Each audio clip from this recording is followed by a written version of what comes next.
Hi, I'm Malin. I'm working for Oakley as a tech rep in the Nordics.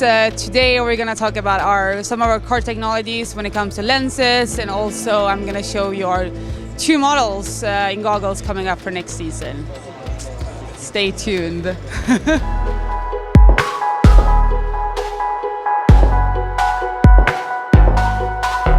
So what are we going to talk about today? Today we're going to talk about goggles.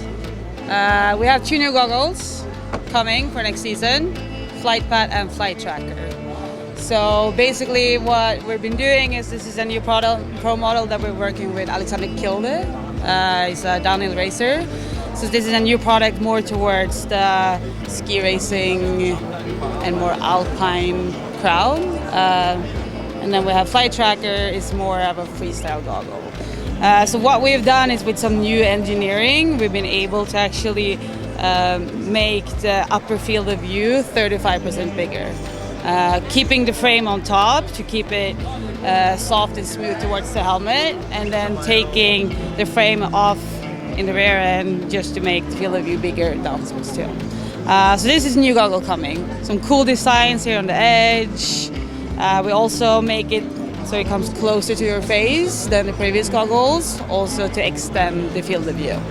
If you want to, is it exchangeable lens? It's exchangeable lens. All Oakley goggles, you can get all the lenses. Yes. We're not working with any magnetics or anything. We're using a ridge lock technology, so it's easy to exchange. If you're super fast, it takes about 6 seconds. What about if you look at trends moving forward? A lot of people seem to want to expand the field of vision. Yes. So tell me about the process of developing a new goggle and what's important. So when you're talking about field of vision, it's usually you want a spherical lens. A spherical lens is what we see here, it's more round lens, and then we have the cylindrical lens, which is more like a flat goggle. So when you want to extend the vision, you want to work spherical, because that's when you can extend the field of view upwards and sideways. So that's what we're doing in this goggle. So both of these models actually increases field of view with 35% than before, and it's about 8 to 10. So that's what we're working a lot with. Just because when you're riding, you want to be able to see as much as you can to the sides, and also in this model, which is then more for a ski racing performance, when you're in a tuck or when you're in a position when you're pretty low and looking up, you need that big field of view. So what goes into designing a pair of goggles? These look like with a semi-frame, you can call it. Yes. Quite different from most Oakley goggles. It really does. I think this is like something new, something cool they've been working on. We had Flight Deck before, which is performing very well. It's the most sold goggle. The trend has been going a little bit more towards cylindrical styles, like the one we have with Line Miner. A lot of our athletes are wearing it. So I think this is just a new cool way to do it.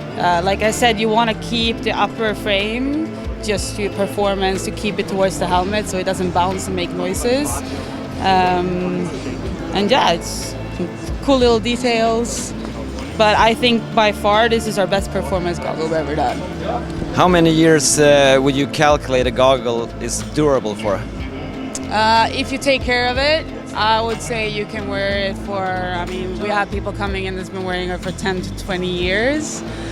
So it's all about taking care. I think the first thing usually is what happens, you scratch the lens. If you take care of the lens, if you put them in a bag and you don't throw in your backpack, they can last forever. So it's just more about taking care of them. What kind of lenses do you use on those goggles? So this is actually a Prizm lens. Prizm is our contrast enhanced technology. We use Prizm in all of our products, in eyewear, both sportswear and goggles. So the goggle prisms are then used or manufactured to create a contrast on snow. We have them in different light transmission rates. So we have super low light lens, and then we have lenses for sun and cloud. But they all have the same technical base to create a contrast on snow. But the difference is how much light they let through. So in the Nordics, for an example, we need light lenses. It's dark between November until March, so you need a light lens, but you still want the contrast. Compare if you're skiing in the Alps, skiing North America, you're not as depending on letting light through the lens, but you still want the contrast. So the difference is, like I said, how much light that comes through the lens. But they all have the same base technology. And that's actually what we're showing here, if you want to take a look at it. This is something that we use to showcase Prizm. So what Prizm is that we work with different wavelengths of light. So this is all the lights that we can see with our eyes. It's everything from blue light to infrared. What we can actually visible see is everything from around 420 nanomillimeters of light. This is super technical, but you keep it easy, until about 640-ish. So what Prizm is actually we're using these different dyes that we developed to see that these actually block different wavelengths of light. So this is a replica of the sun and how our eyes are perceiving it. So now it's dark and now it's 100% visible light. So what these do is that they block different wavelengths of light, as you see. And then combined, if I combine all of these colors, it's gonna look like this. So this is gonna be the foundational base of Prizm. You see where those dips are? That's Prizm. So all of our lenses are gonna have those dips. That is where our eyes are the least sensitive. So if we manage to block that light out and only let what we call good light in, which is actually important for our eyes to see, you can create a contrast in different environment. And then depending on what lens we're doing, it's like baking a cake. You use different amount of these dyes depending on what wavelengths you want to block. What about anti-fog technology? Are there any news there, or can it be solved, truly? I think it can be solved. I know that our product team is definitely working on it. I think the future is going to be in having single lenses probably. But yeah, you have to crack the code of how to do it with the right treatment. Because now we're working with a dual lens combo. We have anti-fog treatment on the inside.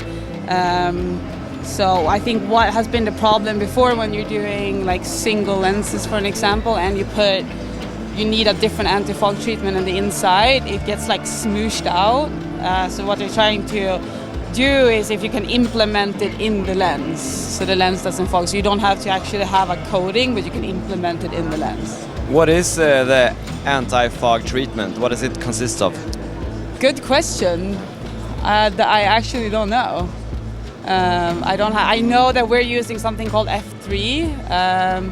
The science behind it is way beyond my knowledge, but yeah, I don't know. We have to find out. We have to find out.